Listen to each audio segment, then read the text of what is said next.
ഹരേ കൃഷ്ണ. സർവം ശ്രീ രാധാകൃഷ്ണാർപ്പണമസ്തു. എല്ലായിടവും മഴയുടെ വലിയ കെടുതികളൊക്കെ നിലനിൽക്കുന്നു. വളരെ ഭീകരമായ അവസ്ഥകളിലൂടെ നമ്മുടെ സംസ്ഥാനം ഇങ്ങനെ കടന്നു പോകുന്നു. ജനങ്ങൾക്ക് ഉണ്ടാകുന്ന ദുരിതങ്ങൾ ചില്ലറയൊന്നുമല്ല. എല്ലാ മേഖലകളിലും സാധുക്കളായിട്ടുള്ള മനുഷ്യർ അല്ലെങ്കിൽ ഒരു മിഡിൽ ക്ലാസ്സുകളായിട്ടുള്ള മനുഷ്യർ അനുഭവിക്കുന്ന ദുരിതങ്ങളും ദുഃഖങ്ങളുമൊക്കെ പറഞ്ഞറിയിക്കാൻ കഴിയില്ല. ഇപ്പം കടലിൽ ക്ഷോഭവും കടലിൽ കപ്പലും മുങ്ങിയതും ഒക്കെ കാരണം മത്സ്യബന്ധന തൊഴിലാളികളുടെ വരുമാനം ഇല്ലാതായി. അപ്പോൾ ഒരു വിഭാഗം ഇങ്ങനെ വിഷമത്തിൽ ഇങ്ങനെ കടന്നു പോകുന്നു. അതുപോലെ തന്നെ മഴയും ബുദ്ധിമുട്ടും ഒക്കെ വരുമ്പോൾ സാധാരണക്കാരായിട്ടുള്ള തൊഴിലാളികൾ, നിത്യജീവിതത്തിന് വേണ്ടി കഷ്ടപ്പെടുന്ന തൊഴിലാളികൾക്കാണ് അവരുടെ തൊഴിൽ നഷ്ടപ്പെടുന്നത്. അതുപോലെ തന്നെ കാറോ മറ്റ് 4 വീലർ വാഹനങ്ങളൊന്നും ഇല്ലാത്തവർ യാത്രാ സൗകര്യം അവരുടെ ദുരിതമായിരിക്കും മഴയൊക്കെ ആവുമ്പോൾ. എന്നാലും അവരുടെ കാര്യങ്ങൾ ചെയ്യാതിരിക്കാൻ പറ്റില്ലല്ലോ. അപ്പോൾ മഴയെ മൂലം ഉണ്ടാകുന്ന ദുരിതങ്ങളെല്ലാം ഇപ്പോഴും സാധാരണ മനുഷ്യരെയാണ് ബാധിക്കുന്നതെന്ന് എനിക്ക് തോന്നാറുണ്ട്. അവരുടെ കാര്യങ്ങൾക്കെല്ലാം മുടക്കം വരികയും അവരുടെ ജീവിതമൊക്കെ കഷ്ടപ്പാടാവുകയും ഒക്കെ ചെയ്യുന്നതിൽ മൊത്തത്തിൽ സാധാരണക്കാരായിട്ടുള്ളവരുടെ ഒരു ദുഃഖപൂരിതമായ ഒരു ജീവിതത്തിന്റെ കാലഘട്ടത്തിലൂടെയാണ് നമ്മൾ കടന്നു പോകുന്നത്. അതിനൊരു നേർക്കാഴ്ചയാണ് ഞാൻ ഗുരുവായൂർ പോയപ്പോൾ അവിടെ കണ്ടത്. അന്ന് ഞാൻ ഫുൾ മഴയായിരുന്നു. ഇവിടുന്ന് പോകുമ്പോൾ മുതൽ അവിടെ ചെന്നിറങ്ങി അവിടുന്ന് ഭഗവാനെ തൊഴുത് തിരിച്ചിറങ്ങി തിരികെ വീട്ടിലെത്തുന്നതും മഴ നനഞ്ഞു തന്നെയാണ്. അപ്പോൾ ആ മഴ നനഞ്ഞതിൻ്റെ ബുദ്ധിമുട്ടും 6.5 മണിക്കൂറോളം ക്യൂവിൽ ചില സ്ഥലങ്ങളിൽ ഇരിക്കാനൊന്നും പറ്റില്ല. ഇരിക്കാൻ നമുക്ക് സീറ്റ് ഇല്ലാത്ത സ്ഥലങ്ങളിലായിരിക്കും നിൽക്കേണ്ടി വരുന്ന സ്ഥലങ്ങളിൽ അങ്ങനെ അങ്ങ് നിന്നു പോവുകയാണ് ചെയ്യുന്നത്. അങ്ങനെയൊക്കെ നിരന്തരം മണിക്കൂറുകളൊക്കെ നിന്ന് എനിക്ക് ശാരീരികമായ ചില അസ്വസ്ഥതകൾ എന്ന് വെച്ചാൽ ഇച്ചിരി കാലുവേദനയും എന്തൊക്കെയോ ശാരീരികമായിട്ടുള്ള ബുദ്ധിമുട്ടുകളൊക്കെ ഉണ്ടായി.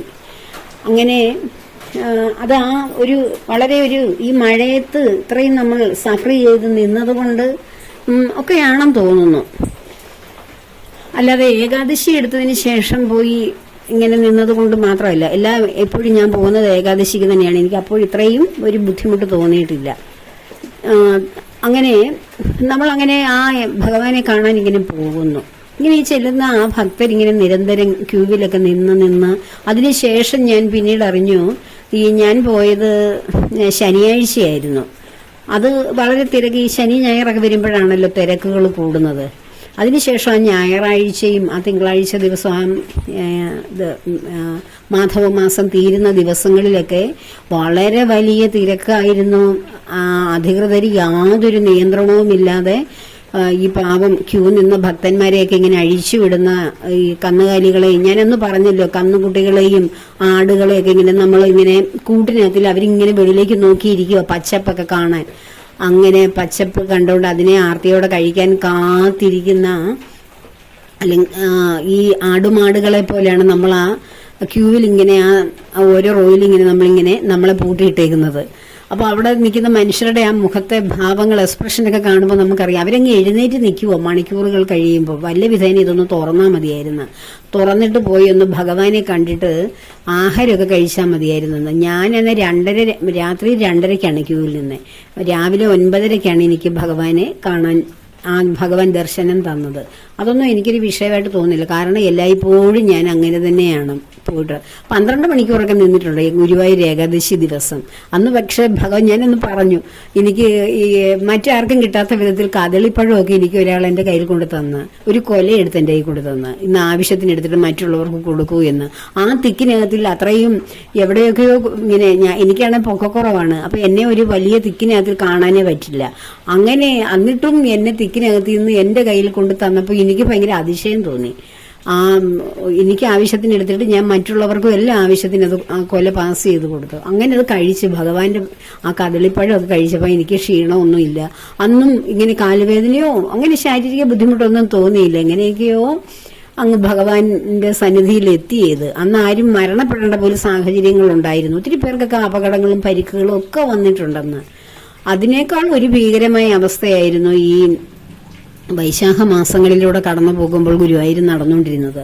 ഈ നമ്മുടെ പക്ഷെ ഈ ഇപ്പൊ 2:30 മണിക്കോ 3 മണിക്കോ ക്യൂവിൽ നിൽക്കുന്ന ആൾക്കാര് ഇപ്പൊ 9:30 ആകുന്നവരെയും നിൽക്കുന്നു. അപ്പോൾ അവിടെ ഏകാദശി വ്രതം അനുഷ്ഠിക്കുന്ന ധാരാളം പേരുണ്ടാകും എന്നെ പോലെ തന്നെ. അപ്പൊ വെള്ളമൊന്നും കുടിക്കാതെ നിൽക്കുകയാണ്. പാരണയൊക്കെ കഴിഞ്ഞിട്ടല്ലേ വെള്ളം കുടിക്കാൻ പറ്റുകയുള്ളൂ. അപ്പൊ ഞാൻ ഇങ്ങനെ കരുതി, ദൈവമേ, ഇവരാരെങ്കിലും ഇത്തിരി വെള്ളം കൊണ്ട് തന്നിരുന്നെങ്കിൽ, ചൂടുവെള്ളം എന്ന് പറഞ്ഞ് ഒരു 8:30-9 മണി ഒരു 8:30 ആയി. 8 മണി കഴിഞ്ഞപ്പോഴാണ് ആ പാരണ ടൈമിന്റെ ഇടയിൽ ഞാനിങ്ങനെ പ്രാർത്ഥിച്ച്, ഭഗവാനെ, എനിക്ക് പാരണ എടുക്കേണ്ട സമയമായല്ലോ, വെള്ളം പോലും കാണുന്നില്ലല്ലോ. ക്യൂവിൽ നിന്ന് ഇറങ്ങിപ്പോയി കഴിഞ്ഞാൽ പിന്നെ അതിൽ വന്ന് തിരിച്ച് കയറുന്നത് വലിയൊരു ഹെർക്കൂലിയൻ ടാസ്ക്കാണ്. അതിൽ വന്ന് കയറ്റുമെന്നും എനിക്ക് അറിഞ്ഞുകൂടാ. തന്നെയല്ല, ഇഷ്ടം പോലെ മനുഷ്യരവിടെയൊക്കെ ദുരിതപ്പെട്ട് ആ ക്യൂവിലിരിക്കുകയാണ്. അവരെയൊക്കെ ഉന്തി മാറ്റിയും തള്ളി മാറ്റിയും ഒക്കെ പോകുന്നത് ഓർക്കുമ്പോൾ വിചാരിക്കും, വേണ്ട, ഇവിടെ തന്നെ സഹിച്ചിരിക്കാമെന്ന് തോന്നും. അപ്പോൾ അങ്ങനെ ആ സമയത്താണ് കുടിവെള്ളം അത് ദൂരെ ഒരു ഭാഗത്ത് കൊണ്ടുവന്നപ്പോൾ എനിക്ക് വെള്ളം കുടിക്കണമെന്ന് പറഞ്ഞപ്പം എൻ്റെ അടുക്കൽ ഇരുന്ന പുരുഷന്മാരൊക്കെ അവർ പറഞ്ഞ്, ഞങ്ങൾ മാർത്തരം പോയി വെള്ളം എടുത്ത് കുടിക്കൂ എന്ന് പറഞ്ഞ് എന്നെ അവർ പറഞ്ഞു വിട്ടത്. അങ്ങനെയാണ് എനിക്ക് ആ വെള്ളം കിട്ടിയത്. അല്ലെങ്കിൽ ഞങ്ങൾ നിൽക്കുന്ന ഭാഗത്തെങ്ങും വെള്ളമൊന്നും വന്നില്ല. ദൂരെ ഒരു സ്ഥലത്താണ് സ്ത്രീകൾ വെള്ളം കൊണ്ടുവന്നത്. അപ്പം ഞാനിങ്ങനെ കരുതി, അല്ല, ഇവിടെ ഭഗവാന്റെ മുന്നിലൊക്കെ എന്തോരം പഴക്കൊലയാണ്, അവിടെ എങ്ങും വെക്കാൻ പോലും സ്ഥലമില്ല. നേന്ത്രപ്പഴവും അല്ലാതെയുള്ള കദളിപ്പഴമൊക്കെ കൊലകളൊക്കെ എന്ത് ചെയ്യുകയാണെന്ന് ഇവരൊക്കെ. അതിൽ കുറെ എടുത്ത് ഈ ക്യൂവിൽ നിൽക്കുന്ന വെളുപ്പിന് തലേ രാത്രി മുതൽ നിൽക്കുന്നവരാണ്. അവർക്കൊക്കെ കൊടുത്തിരുന്നെങ്കിൽ, എന്നിട്ട് കുറച്ച് ചൂടുവെള്ളവും അവർക്ക് കൊടുത്തിരുന്നെങ്കിൽ ഇവരുടെയൊക്കെ വിശപ്പും ദാഹമൊക്കെ മാറിയേനെ വല്ലോ. ഭഗവാന്റെ പ്രസാദമല്ലേ. ഇങ്ങനെ ഞാൻ മനസ്സിലിങ്ങനെ കരുതി. ഇങ്ങനെ എനിക്കും വിശക്കുന്നുണ്ടായിരുന്നു. അതപ്പോൾ ഞാൻ മറ്റുള്ളവരുടെ വിശപ്പ് പോയി ഇങ്ങനെ തന്നെ ആകുമല്ലോ എന്ന് ഓർത്തു. അങ്ങനെ അപ്പൊ ഈ നിൽക്കുന്ന ഭക്തരെന്താണ്, വല്ല വിധേനയും ഭഗവാന്റെ ദർശനം ഒന്ന് കണ്ട് സായുജ്യം അടയുക എന്നുള്ളൊരു ലക്ഷ്യമൊന്നും അവർക്ക് ആർക്കില്ല. കാരണം എന്താ, എല്ലാവരുടെയും മനസ്സിൽ വിശപ്പും ക്ഷീണവും കഷ്ടപ്പാടും ദുരിതവും ഒക്കെ ആയിട്ട് നിൽക്കുമ്പോൾ വല്ല വിധേനയൊന്ന് ഇവിടെ ഒന്ന് തുറന്ന് വിട്ടിട്ട് അവിടെ പോയി ഒന്ന് കണ്ടിട്ട് എവിടെയെങ്കിലും പോയി ഫുഡ് കഴിക്കുകയോ റെസ്റ്റ് എടുക്കുകയൊക്കെ ചെയ്യുക എന്നൊരു ലക്ഷ്യമുള്ളൂ. അതാണോ സത്യത്തിൽ ഗുരുവായൂർ വരുമ്പോൾ ഓരോ ഭക്തന്റെ ഉള്ളിൽ തോന്നേണ്ട കാര്യം? അല്ല, ഭഗവാനെ കണ്ണീറായി കാണാനാണ് ഏതൊക്കെയോ സ്ഥലങ്ങളിൽ നിന്ന് തലേ ദിവസം ഉറക്കമൊക്കെ കഴിഞ്ഞിട്ട് ഉറക്കമൊക്കെ ഒഴിച്ച് ഇങ്ങനെ ട്രെയിനിനകത്തിലും ബസ്സിലും ഒക്കെ യാത്ര ചെയ്ത് ദൂരദേശങ്ങളിൽ നിന്ന് വരുന്നവരല്ലേ നമ്മൾ. അപ്പോൾ അവിടെ വരുന്നത് ഭഗവാനെ കണ്ട് നിർവൃതി അടഞ്ഞ് സായുജ്യത്തിൽ ലയിക്കുവാൻ വേണ്ടിയാണ്. പക്ഷെ അതൊന്നും അവിടെ പറ്റില്ല. ഈ അടുത്ത കാലം തൊട്ട് എല്ലാം അങ്ങനെ തന്നെയാണ്. അങ്ങനെയൊന്നും അവിടെ ഒരു സൗകര്യം, അങ്ങനെ ഭക്തർക്കൊരു ശാന്തി കൊടുക്കുന്ന, സമാധാനത്തോടെ പോയി ഭഗവാനെ തൊഴുന്ന ഒരവസ്ഥയെ അവിടെ കാണുന്നില്ല.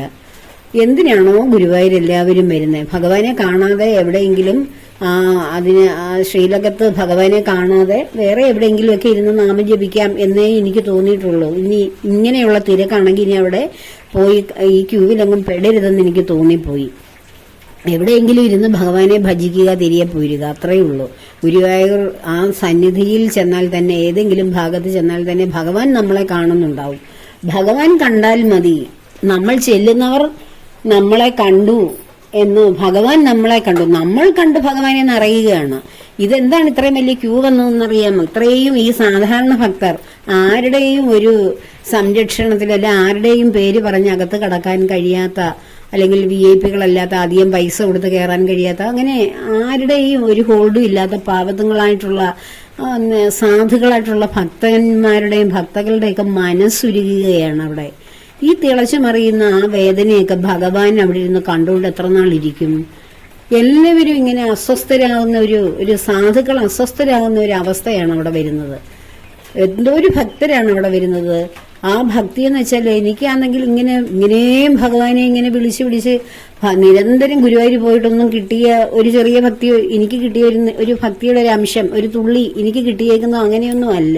ഏതോ ഒരു പൂർവ്വജന്മത്തിന്റെ സുഹൃതം കൊണ്ട് ഞാൻ ഭഗവാനിലേക്ക് അങ്ങ് വന്നതാണ്.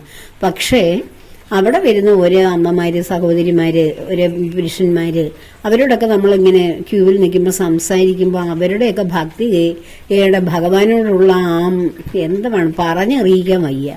അവര് ഭഗവാന് വേണ്ടി എന്തും ചെയ്യും. അവരെ അവിടെ ഇട്ട് ചതച്ചാലും ആര് ചവിട്ടിയാലും ചമ്മന്തിയാക്കിയാലും അവർക്കൊരു പരാതിയില്ലാതെ ഇതെല്ലാം ഭഗവാൻ തരുന്ന പരീക്ഷണങ്ങളാണെന്ന് കരുതി അവര് ഇങ്ങനെ എല്ലാം സഫർ ചെയ്യും. അവര് അങ്ങാർക്കോടും ഒരു പരാതിയില്ലാതെ അത്രയ്ക്കും വലിയ ഡെഡിക്കേറ്റഡ് ഭക്തരാണ് അവര്. അത് വെച്ച് നോക്കുമ്പോൾ ഞാനാണെങ്കിൽ കുറച്ചൊക്കെ കഴിഞ്ഞാൽ പ്രതികരിക്കും. അത് അപ്പം നോക്കുമ്പോൾ എൻ്റെ ഭക്തി എവിടെ നിൽക്കുന്നു? എന്നിട്ട് ഞാനൊരു ഭക്തയാണെന്ന് പറയാൻ ഒരു യോഗ്യത സത്യം പറഞ്ഞ എനിക്കില്ല. പിന്നെ ഭഗവാനൊക്കെയോ ഒരു അനുഗ്രഹം എന്തൊക്കെയോ തന്നിട്ടുണ്ട്. കാരണം ഞാൻ ഭഗവാനെ അല്ലാതെ മറ്റൊന്നിനെയും ഞാൻ ആശ്രയിക്കുന്നില്ല ഭൂമിയിൽ. ആരെല്ലാം എന്തെല്ലാം പ്രിയപ്പെട്ടതുണ്ടെങ്കിൽ എനിക്ക് ഏറ്റവും പ്രിയപ്പെട്ടത് എനിക്ക് ജീവൻ തന്ന് പ്രാണൻ തന്ന് എൻ്റെ ശരീരത്തെ നിലനിർത്തുന്ന എനിക്ക് ബോധത്തോടെ, ഞാനിവിടെ ബോധത്തോടെ ഇരിക്കുന്നത് കൊണ്ടാണല്ലോ ഇവിടെ ജീവിക്കുന്നു എന്ന അനുഭവമുള്ളത്. ആ അനുഭവം ഉള്ളത് കൊണ്ടാണ് എനിക്ക് കുടുംബവും സുഹൃത്തുക്കളും കുഞ്ഞുങ്ങളും ഭർത്താവും എല്ലാം അച്ഛനമ്മമാരും ബന്ധുക്കളും ഒക്കെ ഉണ്ടെന്നുള്ള ആ അനുഭവം എനിക്ക് കിട്ടുന്നത് ഭഗവാൻ എന്നിൽ ഇരിക്കുന്നത് കൊണ്ടാണ്. ഭഗവാൻ എപ്പോഴാണ് എന്നിൽ നിന്ന് പോകുന്നത് അപ്പോൾ ഞാൻ മരിക്കുകയല്ലേ ചെയ്യുന്നത്. അപ്പോൾ എന്നെ നിലനിർത്തുന്ന ഭഗവാൻ, ആ ഹൃദയനാഥൻ തന്നെയല്ലേ എനിക്ക് ഏറ്റവും പ്രിയപ്പെട്ടവൻ. അങ്ങനെയാണ് എനിക്ക് എപ്പോഴും. അതുകൊണ്ട് ആ ഭഗവാനിൽ തന്നെ നമ്മൾ എപ്പോഴും ആ ഭഗവാനേ ഉള്ളൂ. എനിക്ക് ഭഗവാൻ ഉണ്ടെങ്കിലേ എല്ലാവരും ഉള്ളൂ. ആ ഒരു തോന്നലുള്ളത് കൊണ്ടാകാം ഭഗവാൻ ഇടയ്ക്കിടയ്ക്ക് എനിക്ക് വേദനകളൊന്നും ഭഗവാൻ അങ്ങനെ ഹൃദയം വേദനിപ്പിക്കുന്ന ഒന്നും തരില്ല. എൻ്റെ മനസ്സിന് ഭാരപ്പെടുന്ന ഒന്നും ഭഗവാൻ അതൊക്കെ അങ്ങ് ഏറ്റെടുക്കും. എന്തെങ്കിലും വന്നാൽ തന്നെ ഞാനതൊന്നും ശ്രദ്ധിക്കത്ത് പോലുമില്ല. അതെല്ലാം എന്നെ നോക്കുന്ന ആരാന്ന് വെച്ചാൽ അവർ നോക്കിക്കോളും. ഞാനിങ്ങനെ വെറുതെ ഇങ്ങനെ നടക്കും. അപ്പോൾ അങ്ങനെ അത് എനിക്ക് ഒന്നും താങ്ങാൻ, ജീവിതത്തിൽ താങ്ങാനുള്ള ഗട്ട്സ് ഒന്നുമില്ല. അപ്പോൾ ഞാൻ ഭഗവാനെ എല്ലാം താങ്ങാൻ അങ്ങ് ഏൽപ്പിച്ചേക്കുവാണ്. അതുകൊണ്ട് വരുന്ന സംഭവമാണ്. പക്ഷെ ഭഗവാനെ വിളിച്ച് ഭഗവാനെ നിരന്തരം ഏത് തിരക്കിലും തിക്കിലും ഭഗവാനെ കണ്ടേ അടങ്ങും എന്ന് പറയുന്ന എന്തോ ഒരു ഭക്തന്മാരുണ്ട്. അവരെയൊക്കെ കാണുമ്പോൾ നമുക്ക് എന്തോ ഭക്തിയുണ്ട് എന്നിങ്ങനെ തോന്നും. പക്ഷേ ഈ വരുന്ന ഭക്തരുടെ എല്ലാം ഹൃദയവേദന അവിടെ ഇങ്ങനെ ഞെരിഞ്ഞമരുകയില്ലയോ? അവിടെ നമ്മളിങ്ങനെ നോക്കുമ്പോൾ എല്ലാം ഇങ്ങനെ ഉറുമ്പുകൾ പോലെ ഇങ്ങനെ മനുഷ്യരിങ്ങനെ കൂനയായിട്ടിങ്ങനെ നിൽക്കുകയാണ്. ആ നിന്ന സ്ഥലമൊക്കെയോ മുമ്പ് നമ്മൾ ഏകാദശിക്ക് ചെന്നപ്പോൾ ഒരു കോൺക്രീറ്റിന്റെ കെട്ടിടങ്ങളൊക്കെ പണിഞ്ഞുകൊണ്ടിരിക്കുന്ന അതിനകത്തിലായിരുന്നു ഇങ്ങനെ ആ കോൺക്രീറ്റ് പൊടിയായിരുന്നു. അന്ന് ശ്വസിക്കാൻ വയ്യാത്ത പൊടിയാണ്. ഓരോ മനുഷ്യരും ഇങ്ങനെ പാദങ്ങൾ മുന്നോട്ട് വെക്കുമ്പോൾ പൊടി ഇങ്ങനെ മേലോട്ട് വന്നിട്ട് അതെല്ലാം നമ്മുടെ ശരീരഭാഗങ്ങളിലും മൂക്കിലും നമ്മൾ പുതുതായിട്ടിട്ടുകൊണ്ട് ചെല്ലുന്ന വേഷങ്ങളിലും എല്ലാം അതാവുമായിരുന്നു. പക്ഷെ ഇപ്പോഴാണെങ്കിൽ ആ തെക്ക് വശത്തെ നടപ്പന്തലിന്റെ തെക്കേ അറ്റത്ത് ചെന്ന് കഴിയുമ്പോൾ അവിടെ വരെയും ആ ക്യൂവിലേക്ക് കയറണമെങ്കിൽ അതിന് കിഴക്കുവശത്ത് ഇതുപോലെ ഒരു താൽക്കാലിക ടെന്റ് അടിച്ചു വെച്ചിട്ടുണ്ട്. അതിനകത്തിൽ ഇങ്ങനെ ക്യൂവിന് വേണ്ട സൗകര്യങ്ങൾ ഒരുക്കി വെച്ചിട്ട് അതിലിങ്ങനെ നിരന്തരം ആ വേലിക്കകത്തോട് ഇങ്ങനെ നിരന്തരം കയറി ഇറങ്ങി അവസാനമാണ് തെക്കൻ നടപ്പന്തലിലേക്ക് വന്നിരിക്കാൻ നമുക്കൊരു സൗകര്യം കിട്ടുന്നത്. അവിടേക്ക് ഇരിക്കാനൊന്നുമില്ല. ഇരിക്കാനൊക്കെ മത്സരിച്ച് ഓടി ചെന്ന് എവിടെങ്കിലും ഇരിക്കാൻ പറ്റുകയുള്ളൂ. പക്ഷെ ഈ താൽക്കാലിക ഷെഡിന്റെ അകത്തിൽ വെള്ളം ചോരുന്നുണ്ട്. എൻ്റെ സെറ്റുമുടിലൊക്കെ കളറൊക്കെ വീണ്, ഏതോ മുകളിൽ നിന്ന് കളർ വെള്ളമെല്ലാം വീണ് ഒരു ചുവപ്പ് നിറമായിപ്പോയി. ഇത് മേൽവശം കെട്ടിവെച്ചിരിക്കുന്ന അതിന് ചോർച്ചയോ മറ്റോ ഉണ്ടെന്ന് തോന്നുന്നു. അവിടെ നമ്മളാ നിൽക്കുന്നത്. നമ്മൾ ചെരുപ്പൊന്നും ഇല്ലാതെ നിൽക്കുകയല്ലേ.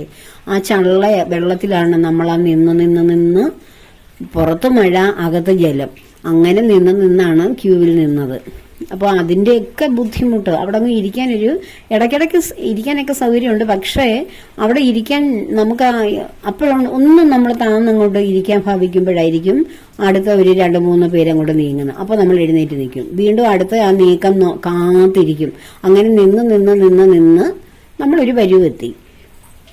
അപ്പോൾ ഇങ്ങനെയൊക്കെ അങ്ങനെ ഭക്തരുടെ ആ ദുരിതങ്ങളും ഒക്കെ കഴിഞ്ഞിട്ട് നമ്മളെ അങ്ങോട്ട് അഴിച്ചു വിടുന്ന പോലെ നമ്മളെല്ലാവരും അവിടെ ചെന്ന് ഇങ്ങനെ മണിക്കൂർ കണക്കിന് ആ ഭഗവാന്റെ ആ മുൻവശത്തെയുള്ള ആ വിളക്കിന്റെ മുമ്പിലുള്ള ആ ക്യൂവിൽ ഇങ്ങനെ നിൽക്കുമ്പോൾ വല്ല വിധേനയൊന്ന് തുറന്നു വിട്ടാൽ മതി എന്ന്. അപ്പോൾ ഓരോ പൂജയും അകത്ത് നടക്കുന്നതൊക്കെ അനൗൺസ് ചെയ്യുന്നുണ്ട്.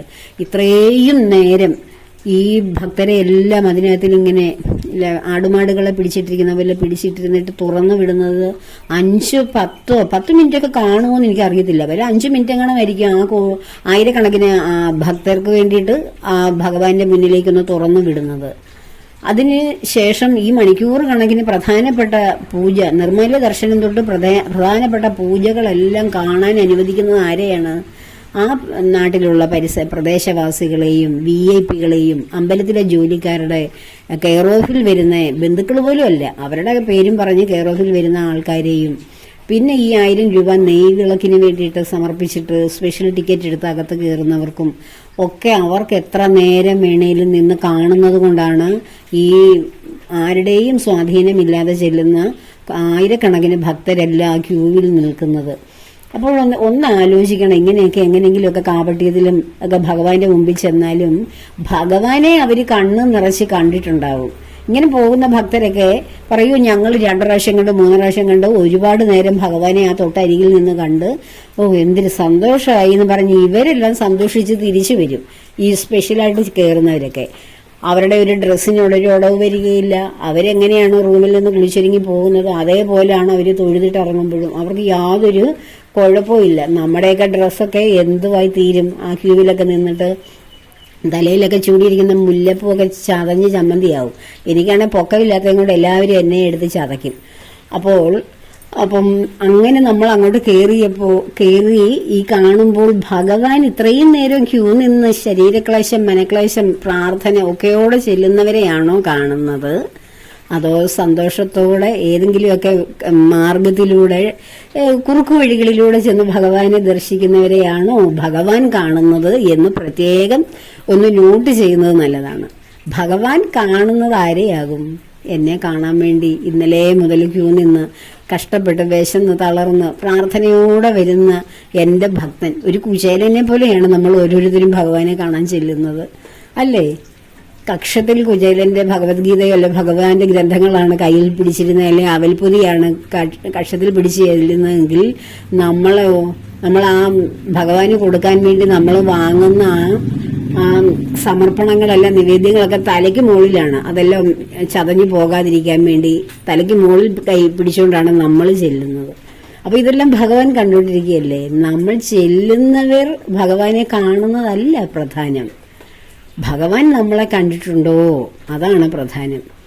ഈ ചുളിവിലൊക്കെ കയറി ചെല്ലുന്നവരെ ഭഗവാൻ കാണുമോ? നമ്മൾ കണ്ട് സന്തോഷം, അയ്യോ ഞാൻ എത്ര പ്രാവശ്യം തൊഴുതു, 5 മിനിറ്റ് കൂടുതൽ ഭഗവാനെ കാണാൻ പറ്റി എന്നൊക്കെ പറഞ്ഞ് ഞങ്ങൾ കുടുംബസമേതം പോയിട്ട് നല്ലതായിട്ട് തൊഴുതു, അതിനുള്ള സൗകര്യം എല്ലാം അവർ ഒരുക്കി തന്നു എന്നൊക്കെ പറയുന്നവരുണ്ട്. പക്ഷെങ്കിൽ അവരെ ഭഗവാൻ കണ്ടോ? അതാലോചിക്കണം. ഭഗവാൻ അവരെ കണ്ടിട്ടുണ്ടാവില്ല, അവരെ കാണില്ല ഭഗവാൻ. കാരണം ഭഗവാൻ ആർക്കാണ് ഭഗവാൻ പ്രിയം കൊടുക്കുന്നത്? തനിക്ക് വേണ്ടിയിട്ട് എല്ലാം സഹിക്കുന്ന തൻ്റെ സാധുക്കളായ ഭക്തരെയാണ് ഭഗവാൻ ശ്രദ്ധിക്കുന്നത്. അല്ലാതെ സുഖമായിട്ട് ഈ ഇത്രയും പേരെ ക്യൂവിൽ നിർത്തിയിട്ട് ചുളിവിലൊക്കെ അകത്ത് കയറി കാര്യസാധ്യത നടത്തി വരാൻ വല്ല ഗവൺമെൻറ് ഹോസ്പിറ്റലോ വല്ലതും ആണോ? അത് ആണോ? സത്യം പറഞ്ഞാലോ ഒന്ന് ആലോചിച്ച് നോക്കൂ. സിനിമാശാലയോ ഗവൺമെൻറ് സ്ഥാപനങ്ങളോ അങ്ങനെ റെക്കമെൻഡേഷനിലൂടെ അകത്ത് കയറുകയും ഒക്കെ ചെയ്യുന്ന വല്ലതും ആണോ അത്? അവിടെ സാക്ഷാൽ ബ്രഹ്മചൈതന്യമാണ് ഇരിക്കുന്നത്. പ്രപഞ്ച ചൈതന്യം ഒരു ചെറിയ കുഞ്ഞിന്റെ ഒരു വിഗ്രഹത്തിന്റെ രൂപത്തിൽ അവിടെ ഇരിക്കുകയാണ്. അതിനെ കാണാനാണ് ബ്രഹ്മത്തിന്റെ ചൈതന്യം. അത് അവനവന്റെ ഹൃദയത്തിൽ കണ്ടാൽ മതി എന്ന് ഭഗവാൻ പലപ്പോഴും തോന്നിപ്പിക്കും എന്നെ. എന്തിനാണ് നീ ഇങ്ങനെ വിഷമിച്ചിട്ട് അവിടെ വരുന്നതെന്ന് എനിക്ക് തന്നെ പലപ്പോഴും ഭഗവാൻ എന്നോട് ചോദിക്കുന്നതായിട്ട് തോന്നും. നമ്മുടെ ഉള്ളിലിരിക്കുന്ന നമ്മുടെ ഹൃദയത്തെ ചലിപ്പിക്കുന്ന ഹൃദയനാഥൻ ഒരു രൂപത്തിൽ അവിടെ ഇരിക്കുന്നു എന്നേ ഉള്ളൂ. അപ്പോൾ ഇത്രയും അങ്ങനെ ഈ സാധുക്കളാണ് എല്ലായിടവും ഈ വേദനിക്കുന്നത്. സത്യം പറഞ്ഞാൽ ഈ സാധുജനങ്ങളുടെ പരിപാലനത്തിന് വേണ്ടി ഭഗവാൻ ആ പരിത്രാണായ സാധൂന വിനാശായ ചതുഷ്കൃതാം ധർമ്മ സംസ്ഥാപനാർത്ഥായ സംഭവാമി യുഗേ യുഗേ എന്ന ഭഗവത്ഗീതയുടെ ആ ഭഗവാൻ പറയുന്ന പ്രധാന തത്വം, ആ ഗീതയുടെ പ്രധാന സന്ദേശമാണത്. അതിൻ്റെ സമയം അടുത്തു എന്ന് എനിക്ക് എപ്പോഴും തോന്നും. എവിടെയും സാധുക്കളാണ് ഇവിടെ ധർമ്മം സ്ഥാപിക്കാൻ വേണ്ടി കിടന്ന് കരഞ്ഞു മുറവിളി കൂട്ടുന്നത്. എല്ലായിടവും ആ കലിയുടെ ആ മൂർധന്യതയിലേക്ക് വന്നിട്ട് മനുഷ്യരാശി മുഴുവൻ അധർമ്മികളെ കൊണ്ട് നിറഞ്ഞിരിക്കുന്നു. ധർമ്മം നിലനിർത്തുവാൻ വേണ്ടി എല്ലാവരും കിടന്ന് വിശ്രമിക്കുന്നു. എന്തൊക്കെയാണോ ഭഗവത് സന്നിധിയിൽ ഇതാണ് നടക്കുന്നതെങ്കിൽ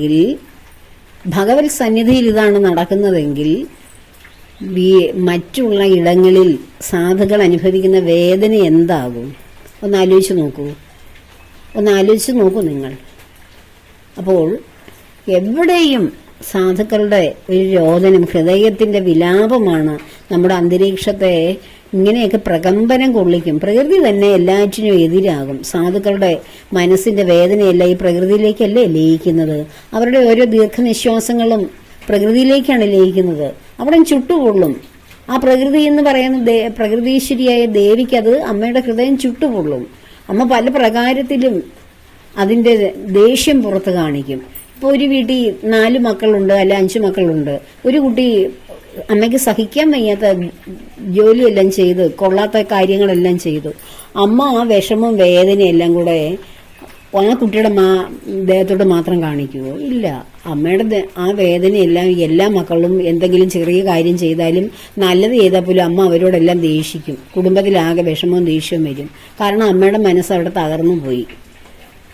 അപ്പോൾ എന്ന് പറയുന്നത് പോലെയാണ് ഈ തെറ്റ് ചെയ്തവരെ. എന്നാൽ തെറ്റ് ചെയ്യുന്നവർക്ക് അങ്ങോട്ട് ശിക്ഷ കൊടുക്കാത്തത് എന്താണ് ദേവി എന്നിങ്ങനെ തിരിച്ചു ചോദിക്കും. പക്ഷേ അവരെ അമ്മയാണ്, പ്രകൃതീശ്വരിയായ ദേവിയാണ്, മായാമോഹിനിയായ ദേവിയാണ് ഇവിടെ പ്രകൃതി. ആ ദേവിയുടെ ഹൃദയം വേദനിക്കുമ്പോൾ ആ തെറ്റുകാരെ മാത്രം കണ്ടുപിടിച്ച് അവർക്ക് ഓരോ ശിക്ഷ കൊടുത്ത് വിടുകയല്ല അമ്മ ചെയ്യുന്നത്. അമ്മയുടെ മക്കളാണ് എല്ലാവരും. അമ്മയുടെ ഹൃദയം വേദനിക്കുമ്പോൾ അമ്മ എല്ലാവർക്കും ആ ഹൃദയ വേദന എല്ലാവരോടും കാണിക്കുന്നതാണ്. ഇതിൽ ഈ തെറ്റ് ചെയ്യുന്നവരും അവനവന്റെ കർമ്മഫലം നന്മയാണെങ്കിൽ, ആ നന്മയുള്ള സമയമാണെങ്കിൽ അവരും രക്ഷപ്പെടും. പക്ഷേ ആത്യന്തികമായിട്ട് ഇതിനെല്ലാറ്റിനും ഒരു അവസാനം, ഒരു ഫൈനൽ ജഡ്ജ്മെന്റ് നടക്കും എല്ലാവർക്കും, എല്ലാ കർമ്മങ്ങൾക്കും ഇവിടെ വെച്ച് തന്നെ. അല്ല, ഇവിടുന്ന് പോയതിനു ശേഷമൊന്നും അല്ല. ആ ജഡ്ജ്മെന്റിൽ നിന്ന് രക്ഷപ്പെടാൻ ഒരാൾക്കും കഴിയത്തില്ല. അധർമ്മം പ്രവർത്തിക്കുന്ന ആർക്കും കഴിയില്ല. ഇത് ഭഗവാന്റെ വാക്കാണ്. ഈ വാക്കിൽ ഉറച്ചാണ് ഓരോ സാധുക്കളും ജീവിക്കുന്നത്, ഭഗവാന്റെ ഭക്തർ. അതുകൊണ്ടാണ് അവർ അടങ്ങുന്നത്, അവർ ക്ഷമിക്കുന്നത്, അവരെല്ലാം സഹിക്കുന്നത്. ഭഗവാൻ വരും അവരെ രക്ഷിക്കാൻ എന്നുള്ള പൂർണ്ണമായ ഉറപ്പുകൊണ്ട്. അപ്പോൾ ഈ ഭഗവാന്റെ ഭക്തരനുഭവിക്കുന്ന ദുഃഖമൊക്കെ എനിക്ക് പറഞ്ഞറിയിക്കാൻ, എനിക്ക് പറയാതിരിക്കാൻ കഴിയുന്നില്ല. ഞാൻ 2-3 ദിവസം കൊണ്ട് ഇങ്ങനെ വിഷ്ണു സഹസ്രനാമം വിവരിക്കാൻ വേണ്ടി ശ്രമിക്കുകയാണ്. പക്ഷെ എൻ്റെ മനസ്സാകെ കലുഷിതമായിട്ട് ഇങ്ങനെ കിടക്കുകയാണ്. ഓരോ വാർത്തകൾ കേൾക്കുകയും കാണുകയൊക്കെ ചെയ്യുമ്പോൾ അതൊക്കെ പറയാതെ സഹസ്രനാമം ജപിക്കാൻ, അതിനെക്കുറിച്ച് പറഞ്ഞുതരാനൊന്നും എനിക്ക് കഴിയുന്നില്ല. അങ്ങനെയാണ് അതിനൊരു ഗ്യാപ്പ് വന്നത്. ഇങ്ങനെ തിര തല്ലുന്ന പോലെ മനസ്സിൽ ഇങ്ങനെ ഓരോ വിഷയങ്ങൾ ഭഗവാൻ ഇട്ട് തരികയാണ്. ഇനിയുമുണ്ട് ധാരാളം വിഷയങ്ങൾ എനിക്കിങ്ങനെ സംസാരിക്കാൻ വേണ്ടി ഭഗവാൻ ഇട്ടേക്കുന്ന വിഷയങ്ങളൊക്കെ. ഈ കഴിഞ്ഞ ദിവസങ്ങളിലൊക്കെ ഞാൻ ദിവസവും ചെയ്തുകൊണ്ടിരുന്ന ആ സഹസ്രനാമം ചെയ്യാൻ പറ്റുന്നില്ലല്ലോ, ഇതുകൊണ്ട് തീരാതെ മറ്റേത് പറ്റുന്നില്ലല്ലോ എന്നൊക്കെ പറഞ്ഞ് ആകെ കലുഷിതമാണ് എൻ്റെ ഉള്ളു. അപ്പം ഞാൻ വിചാരിച്ചു ഓരോ കാര്യം പറഞ്ഞതിന് ശേഷം അത് പറയാം. അല്ലാതെ എൻ്റെ മനസ്സിനൊരു സ്വസ്ഥത തരുന്നില്ല ഭഗവാൻ. അപ്പോൾ എല്ലാവരും ഈ അന്ധകാര യുഗമെന്ന് എനിക്ക് സത്യത്തിൽ പറയാം. ഡാർക്ക് ഏജ് എന്ന് ഹിസ്റ്ററി പഠിക്കാനുണ്ട്. ഇരുണ്ട യുഗം എന്ന് പറഞ്ഞ പോലെ ഒരു ഇരുണ്ട യുഗത്തിലൂടെയാണ് നമ്മൾ കടന്നു പോകുന്നത്. പുറത്തേക്ക് നോക്കുമ്പോൾ പ്രകാശമാനമായ അന്തരീക്ഷമാണെങ്കിലും ഹൃദയങ്ങളെല്ലാം ഇരുണ്ടുപോയി. ഡാർക്ക്നെസ് ആണ് എല്ലാ ഹൃദയങ്ങളിലും. അതിൽ നിന്ന് രക്ഷപ്പെടാൻ ഒരല്പം വെളിച്ചം നമ്മുടെ ഹൃദയത്തിലേക്ക് ഉണ്ടാകുവാൻ, നമ്മുടെ സമൂഹത്തിന് ആ വെളിച്ചം പ്രദാനം ചെയ്യുവാൻ എല്ലാവരെയും ഭഗവാൻ അനുഗ്രഹിക്കട്ടെ. ഭഗവാന്റെ അനുഗ്രഹം പ്രത്യേകിച്ച് ഈ കാലഘട്ടങ്ങളിൽ, ദുരിതകാലങ്ങളിലൂടെ പോകുമ്പോൾ പ്രകൃതീശ്വരിയായ ദേവിയുടെ അനുഗ്രഹം എല്ലാവർക്കും ഉണ്ടാകട്ടെ എന്ന പ്രാർത്ഥനയോടുകൂടി സർവകർമ്മങ്ങളും ഭഗവാന്റെയും ദേവിയുടെയും പത്മപാദങ്ങളിൽ സമർപ്പിക്കുന്നു. ലോകാ സമസ്ത സുഖിനോ ഭവന്തു.